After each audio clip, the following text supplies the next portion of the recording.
So where do I start with this little Amstrad CPC port, which likely caused so much anger with its utterly trashy gameplay? Well, I'll begin with climbing ropes. As you will see in the footage, Rastan doesn't have a sprite designed to climb. Instead, he kind of awkwardly jumps up. Just a very bizarre look. Now, for those who have never seen this version, you'll likely be more concerned about the ridiculously slow frame rate. Yes, damn, this port is slow, likely going at 1 FPS maximum. Now, in other versions, including the arcade game, we can bash a block to jump down into the first cape to grab a new weapon. Not here though, you can simply just drop down, saving Mr. Rastan some energy for battling more evildoers. You will also notice that weapons are concealed within boxes here rather than having a sprite that looks like the weapon. Collision detection is pretty good, and the blood splatter of enemies look pretty smart too. But dear lord, the slow pacing is unbearable with this game. I died around 3/4 of the way in after around 4 minutes of gameplay to end up back at the start. At that point I had enough and just turned it off. Would I recommend the Amstrad CPC conversion? I would rather recommend Ping Pong, as that game offered more entertainment value.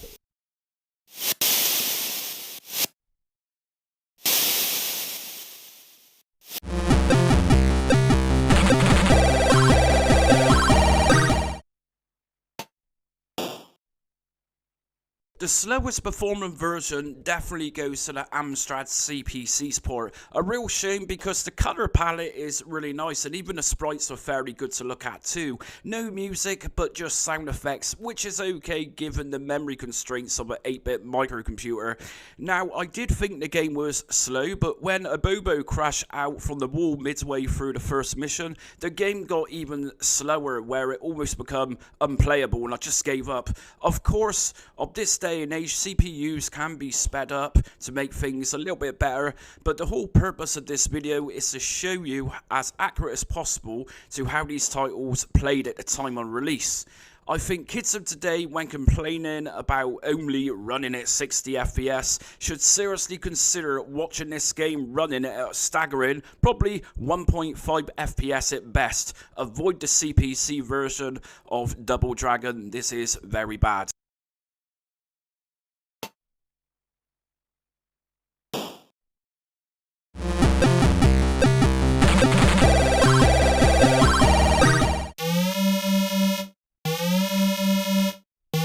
As much as I attempted to get into the Amstrad CPC's 1986 Imagine port, I just found it very wooden to control my Green Beret character. It definitely looks good and has its own spin on the background music, which I was getting into the groove with. The sound effects is also included, so we got music and sound effects together with this version. It is nice and bright. My main issue with this version is mainly the controller. It just doesn't seem that great to control and attack. When I was repeatedly tap and attack, it takes time to have the character on screen follow up the button request. It surprisingly isn't a multi-scroller either, much like the MO5 conversion and a couple of other versions in this video. This one expects you to wait whilst the next gameplay screen moves forward. I didn't get too far with this game, and honestly I found this version fairly frustrating to play.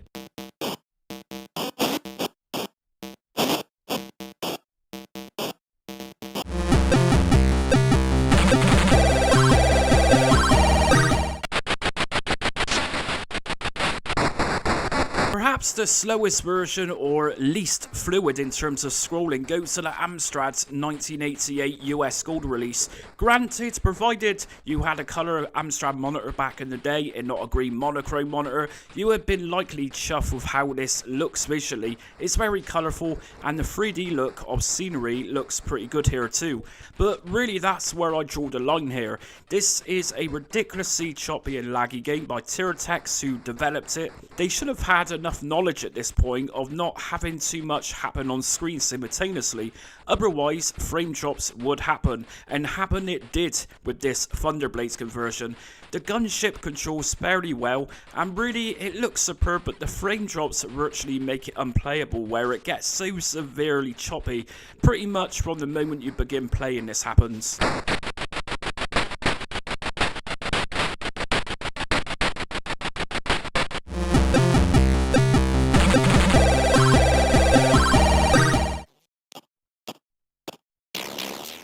So first off in this list, we have got the Amstrad CPC version of R-Type. This one was released in 1989. As you can see, this game is ultra slow, lots of lag going on, and of course, old hardware has limitations, but from my experience of Amstrad CPC gaming, there's a hell of a lot better than this port, and Amstrad CPC is much more capable of this. As you can see from the colours and the graphics, it almost looks like a very cheap port of the ZX Spectrum version, which we'll get to soon. There's no music in the CPC version of R-Type. The sound effects are very bland, like I say, very laggy, and the controls wasn't too responsive either. Very slow to play, and like I said before, the CPC was much more capable of this.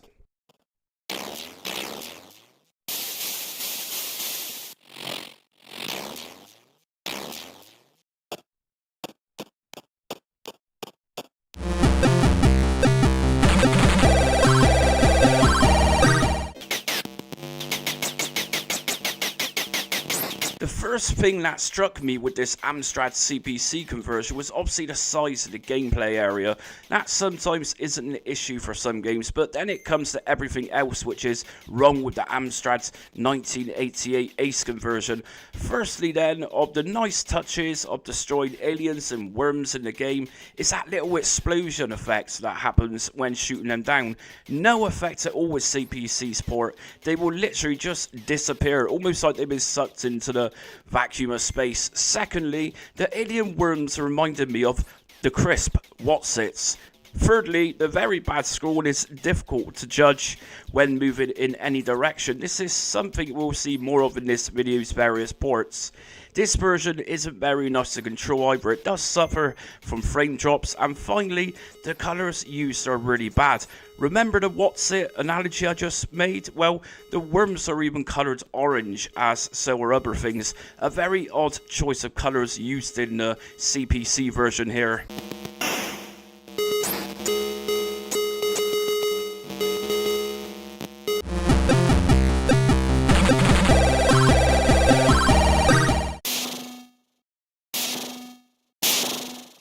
There really isn't much to like about the 1989 CPC version. Quite literally, the only reason I rank this after the ZX Spectrum port is simply that this had colour to it.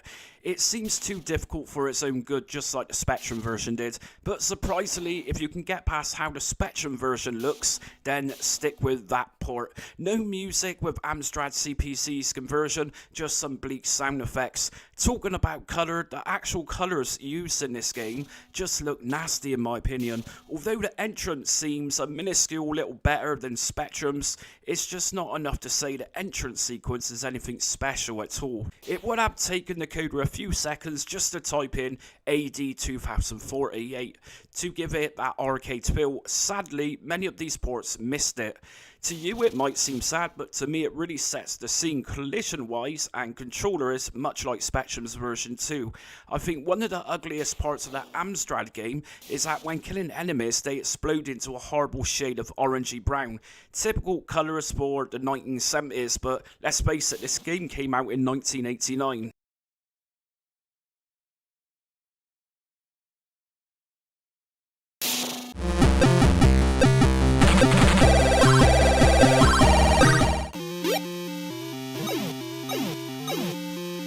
All I am going to say that Wonder Boy isn't wandering anywhere too quickly in this shoddy Amstrad CPC conversion by Activision, which released back in 1987. Something I praise the Amstrad with a lot is the ability to produce contrasty colours, very bright colours in other words.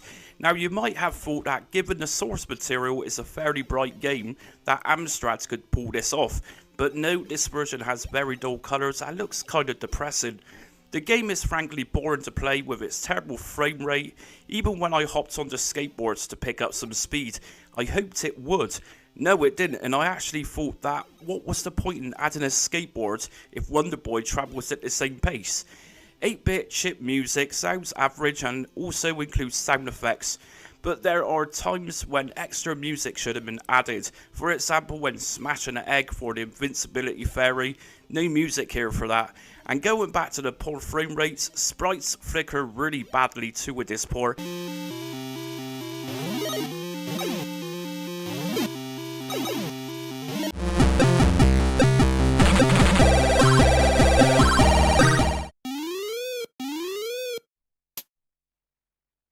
Now, really, what can I say about this Firebird Amstrad CPC release? I will just say it's playable and a big improvement over the Apple II's conversion. This port features no music at all, even between stages, no music. It's just got the annoying sound of jumping. I did notice that there is a fair bit of frame drop when several sprites are present on screen at once. There is also a little bit of flicker on sprites every now and again. The use of colours are nice, as the CPC generally has nice contrasty vibrant colours in its games, although sprites were kind of pixelated. I also noticed that even shooting bubbles seem very wooden, so to speak, when blowing them out. It just wasn't particularly fun port to play at all, and whilst collecting goodies after smashing into enemies, instead of a cute collecting sound, it sounded like generic shoot 'em up music. Like I say, an improvement over the Apple II version. At least here I only died when actually getting hit.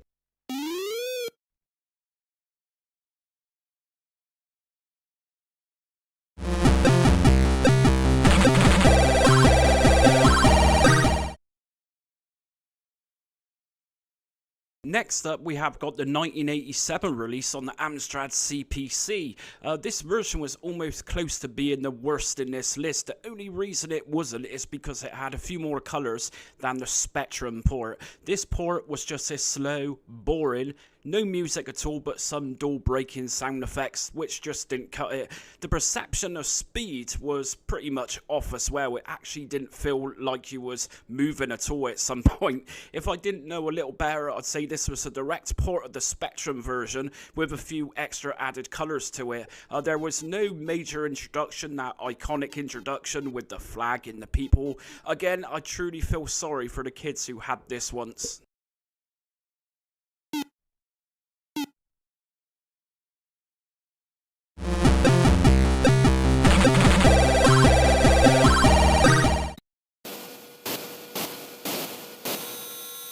I am fairly convinced that children who had a copy of Salamander for Amstrad CPC wouldn't have been too pleased with this game. I mean, it scrolls fairly fast for a CPC game, but the gameplay itself isn't too spectacular by any means. There is some kind of input delay or so it seems when shooting here, or it could be that shooting is so slow paced that it feels that I need to wait in order for the Amstrad to catch up with things. There is no music here with this release, just very dull sound effects, which gives off a very mysterious echo sound after shooting. Moving the ship itself also seems fairly wooden. Most annoyingly with this 1990 conversion is that every time we die we have to go back to the start of the game, or at least back to a checkpoint.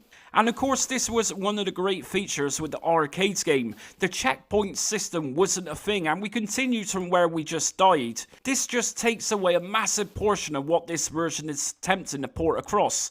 And even more annoyingly, we don't get a chance to collect our power-ups either. When we die, we have to struggle through the toughest parts without any power-ups at all in some cases. I am also more than confident that this Amstrad's release is a lazy port of the next version.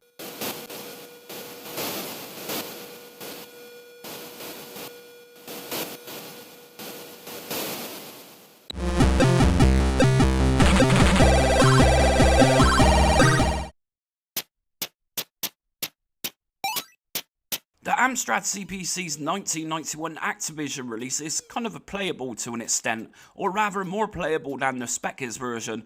The issue is here is that although the developers aimed for larger sprites to imitate the arcades game, we have got a fairly small gameplay screen, and so avoiding enemies and projectiles can be hard work. I would imagine that this was ported over from the ZX Spectrum, which was very common. It's normally the Spectrum style colours which are the giveaway when this happens. As you can see, we have no background here, and of course, the original arcades game had some really nice background imagery of apocalyptic wastegrounds. Here we just have what kind of looks like a space shooter with glittering stars, bit like the Spectrum's version. We get no introduction here where King Chaos walks along to take control of the dragon. I found this version much more challenging than the 1989 OutRun game. That was likely down to its slow frame rates and increased difficulty because sprites were too large and they were shooting at me with not enough room to avoid projectiles. If this had a bigger gameplay area, or if the sprites were scaled down a touch, this could have been half decent. There is no music, just sound effects which don't really sound that impressive for a 1991 Amstrad release.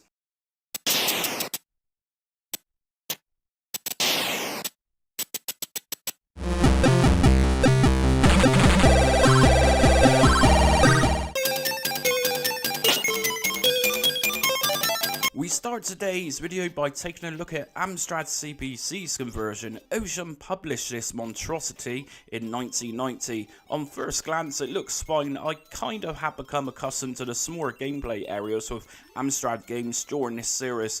Sprite sizes are adequate too. Music is actually the best part of this conversion though. It actually sounds like more effort was put into this than anything else. So why is the game so terrible? Firstly, enemy sprites are very often the same colour as background colours, so enemies can be difficult to see sometimes. Brown shelled enemies, for example, whilst walking with the same colour of brown behind them is just ridiculous. Secondly, the scrolling screen here just seems all over the place.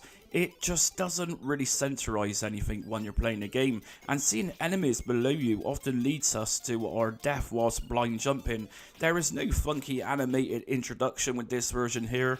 This game just doesn't flow well at all.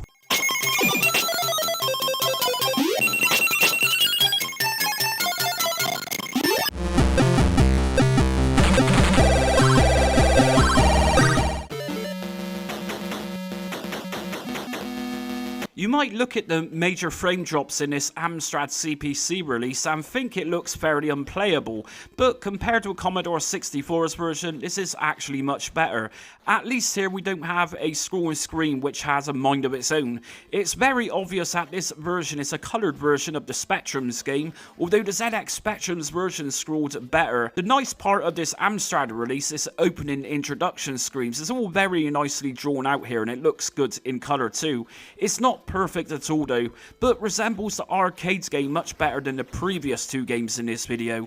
It has been said this Amstrad's release isn't really playable, and I can agree with that to some extent, but to be fair, all three of these 8-bit computer versions are fairly bad in their own right. I actually thought the music and sound effects was better here too, and the flashing screen for releasing bombs looks really cool, and the explosion sounds also sound good too. Oddly enough, we don't get to see grenades being thrown, or it could be blind, I'm not sure there. Either way, not a brilliant version by any means, but probably the best version of the 8-bit computer ports.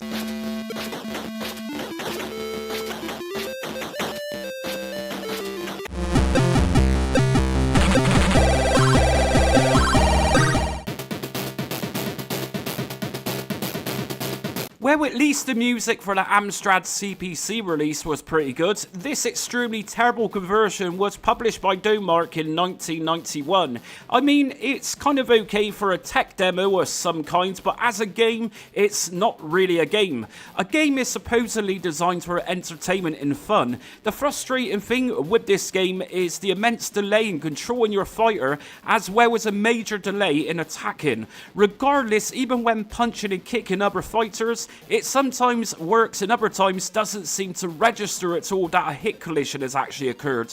The depth and resizing of the sprites aren't too bad admittedly when moving your character to the back end of the stage. The sprites get smaller, but even still the extreme low frame rates are so bad that everything just looks and plays so unnaturally.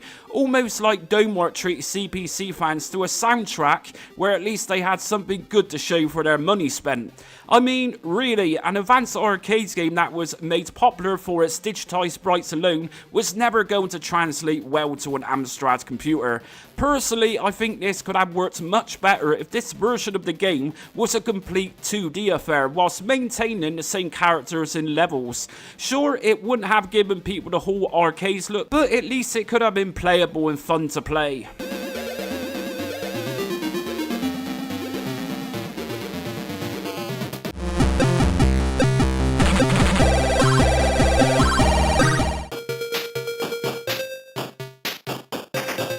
As I began playing Ocean's 1980 Amstrad CPC release, I was optimistic. Sure, the colours of the levels are monochrome, but this switches colours between stages, whereas the sprites themselves stand out a hell of a lot here because they have several colours and details.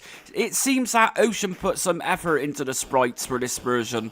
The downfall of the gameplay really begins when I noticed that a few enemies being on screen simultaneously slowed down the gameplay, and this got even worse when many enemies appeared on screen. When I say many enemies, I really mean it. The absurd amount of them got ridiculous come level 2, and the frame rate suffered massively as a result of this. It can be difficult to see enemy bullets coming towards us at times too, where they almost blend into the scenery. We also have a lack of enemy vehicles in the CPC version, but I guess there really was no need when so many soldiers were attempting to take me down.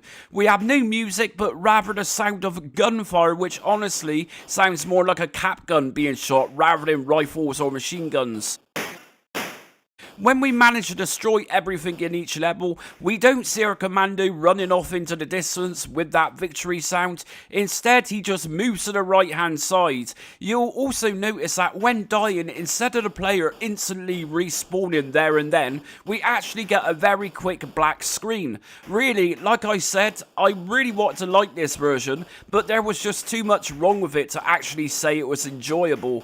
I mean, the amount of enemies and the sheer size of them compared to the gameplay areas just took any enjoyment away at all. There actually came a point where it felt like I was playing one of those LCD games from the 80s and 90s, where the frame rates were so poor, I actually thought, what is the point?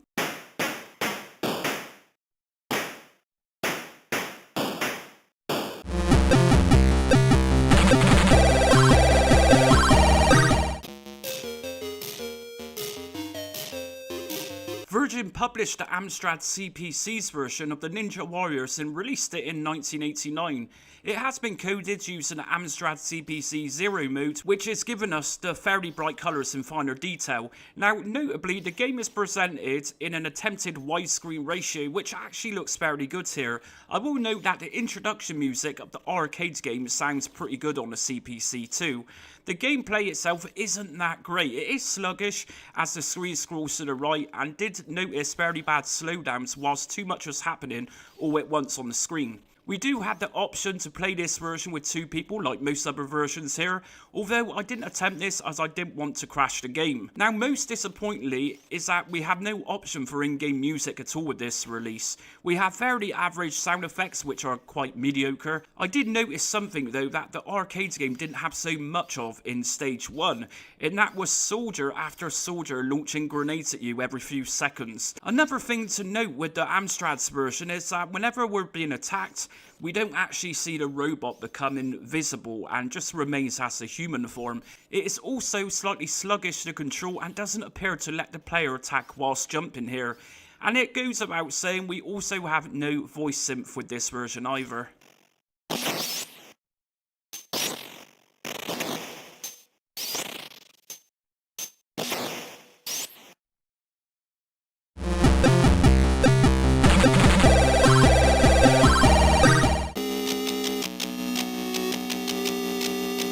We are giving Amstrad CPC's 1990 conversion the worst conversion of Saint Dragon. It looks terrible and it makes me feel angry playing it, and really is just awful altogether really. Where do I start with this game? Well, firstly, the frame rate issue. Although I have covered low frame rate games for the CPC in the past, and have partly said, sure, they are playable to an extent, this really isn't the case here for Saint Dragon. It is beyond slow to play with a plethora of enemy bullets surrounding you. It is just hard to avoid things due to frame rate drops and being such a small gameplay area with larger sprites. It is at times unavoidable not to die with this version. I appreciate the larger sprites in order to emulate the arcade look, but really the gameplay area is so small and makes things so tricky. We have no music here and sound effects that kind of sound like somebody just gave up with this version altogether. Truly a shocking port.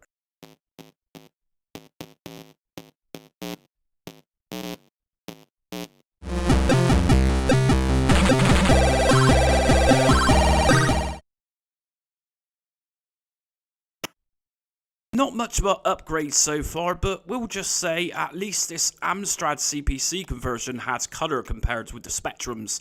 difficulty level with this port was slightly easier than the Spectrum and DOS versions, but good lord, this game is far from playable because of the Fury and radio encounter, where, just like most other versions, collision detection is that bad when hitting, and when you do manage to get a hit, it just doesn't seem to count for much on their energy bars. No music here, just sound effects, which are average for an 8-bit Amstrad game. As I say, it does feature colours, but it's far from anything groundbreaking really. Generally, Amstrad CPC games look nice and colourful, but not this game. It just seems to love itself only for the sheer level of toughness.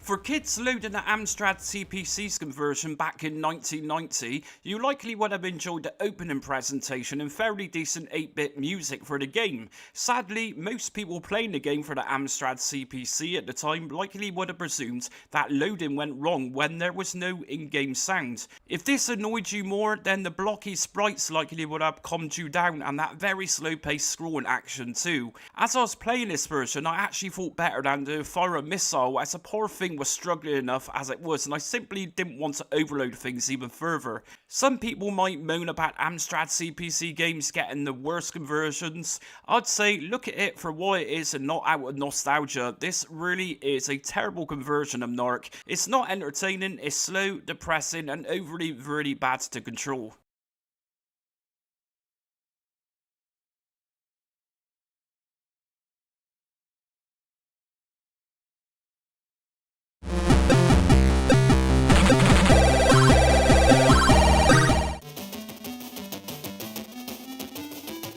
We are kicking off the worst turbo OutRun home conversion release with this Amstrad CPC game. Alongside different platforms in this video, a few struggle mainly with one irritating issue. It is the size of the Ferrari that you are controlling. It really is just far too big for its own good, and it's very difficult to see what's happening in the road in front of you, and this only gets worse when turning corners with this Amstrad port, where instead of giving the car an angle to see what is happening and where to stop braking, the annoyance of the car continues obscuring more of the road in front of you, making it very difficult to judge what's around. Using boost really feels like you are not going any faster. The Amstrad version is very slow paced, very laggy that is, and lacks a sense of speed. No sound effects with this version, and the controlling isn't best either.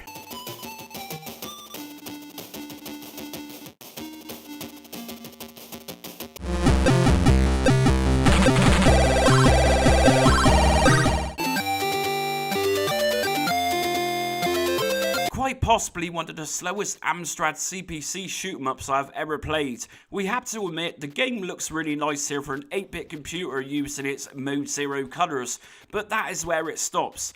It scrolls so slowly that it's fairly unplayable. It's insane how many deaths I suffered in this version. Although the colours used here are really nice, at times it is hard to make out enemy projectiles, as sometimes these are the same colour as the enemies themselves.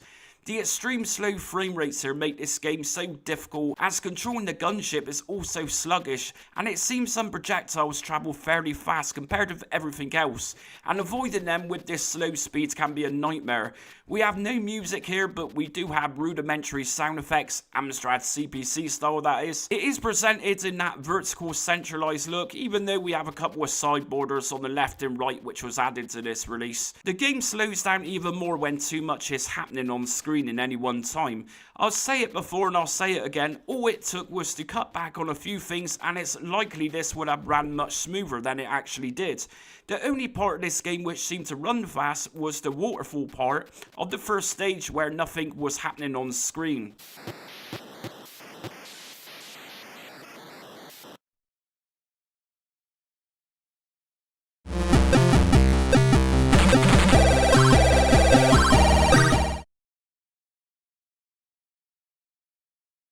At this point, the music truly started to drive me insane, and so I just disabled it altogether for this Amstrad CPC release. So as you'll see, this looks much like the ZX Spectrum's version, but only in colour, and a massive upgrade visually speaking to some extent. Is it good? No, it's still a shockingly bad version. It roughly moves at the same speed as the Spectrum's conversion, and still has the bad controls. Like I say, I'd imagine like for most Amstrad and Spectrum arcade conversions, this was a port of Spectrum's game to Amstrad or vice versa. I think it is safe to say here that all 8-bit versions of this game was just diabolical. I am sure the only people who said these were actually any good were little kids who didn't know any better, but even then they likely had their doubts. I just don't get how people with programming knowledge were happy to release these pitiful games. I mean, surely, if you were hoping to progress in the games industry, how could you seriously put on your CV that you were responsible for coding such awful games like this? I mean, it would likely be pointless in even going for an interview, surely.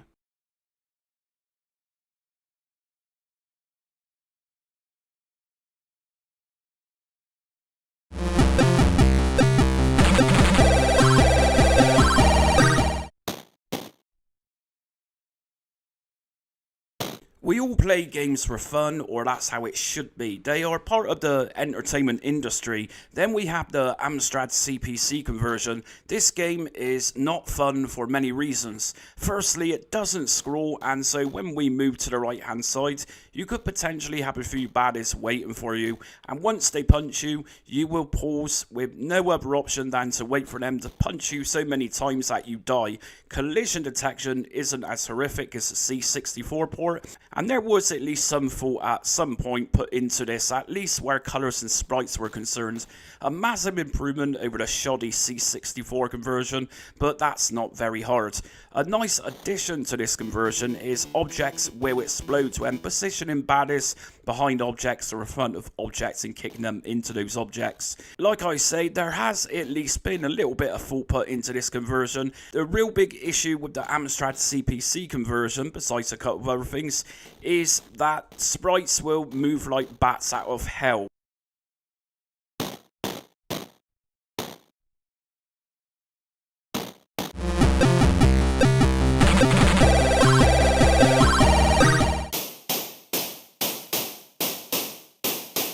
Midnight Resistance on the Amstrad CPC isn't a bad game, and certainly not as terrible on the Amstrad CPC as some other arcade conversions were. The general issue here compared with others is a small gameplay screen and fairly sluggish frame rates when moving.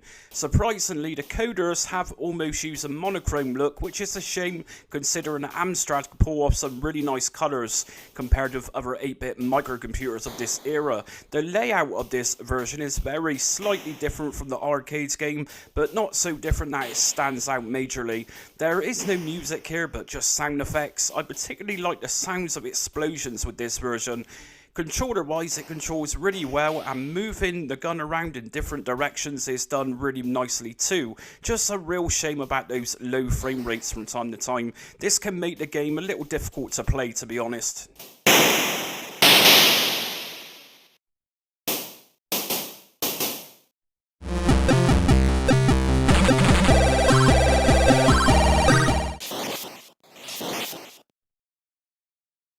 First up, we've got the Amstrad CPC. Now, although there is much worse in terms of arcade conversions on this miracle 8-bit Amstrad CPC, this version of Golden Axe just isn't much fun at all. More frustrating more than anything.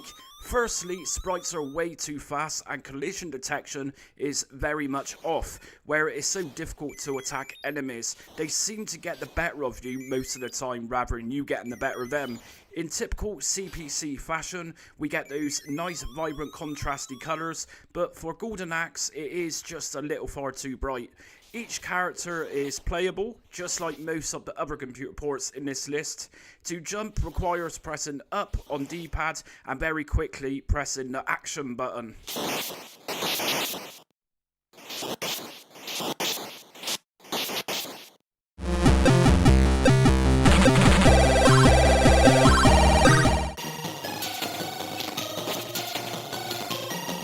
Despite looking very good with an undeniably great synth sounding soundtrack along with sound effects. The Amstrad CPC version of this game takes slow to a whole new level entirely, to the point in fact where there is no point in playing this version at all. It is very clear that Activision were taking a bit more than they could chew with this conversion.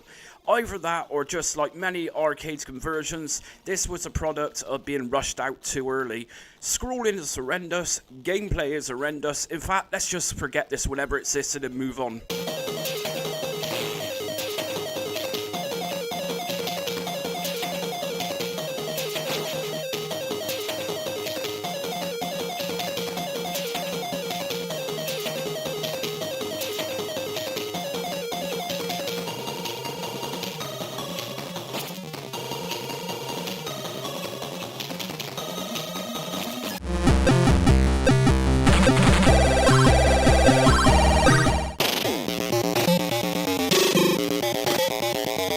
For Amstrad, for Britain, we had three big 8-bit microcomputers, Spectrum, C64 and the Amstrad. Of course, many others came and went, but growing up, these were the three biggest. It normally seems that Amstrad gets the worst ports, and I think that is unfair considering it is a very capable machine.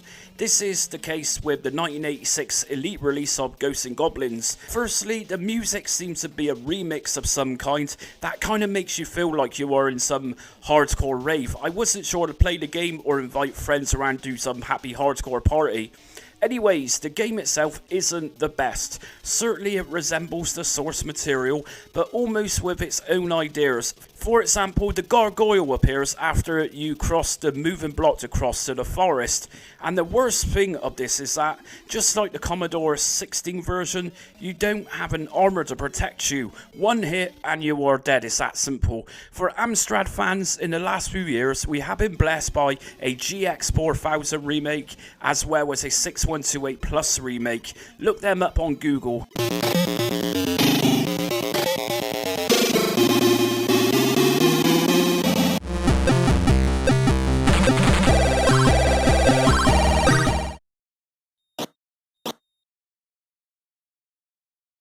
Make no doubt about it, this 8-bit Amstrad CPC version of our beloved arcade game looks pretty good. The colours are vibrant at least. Playing and enjoying this game is a different kettle of fish altogether though. I played as Guy out of all three playable characters in this version. Guy just seemed to do what he wanted. The control scheme just seemed like it wasn't properly coded at the time. So yes, collision detection with enemy sprites was beyond lacking in that department. The game, as you can see, is incredibly slow, but not as slow as yesterday's Double Dragon video on the CPC, but nevertheless still very slow that the game feels like a chore to play rather than a memorable experience. Of course, no music or smashing down barrels to enter you into the slum stage. You are just plonked on the spot and away you go. Again, just like C64's version, the developer of this game likely knew that it was a shoddy port. I am not sure how you could say this was really playable. It's likely the type of release like C64 had, when as a kid you would pretend it was actually better than what it really was in reality.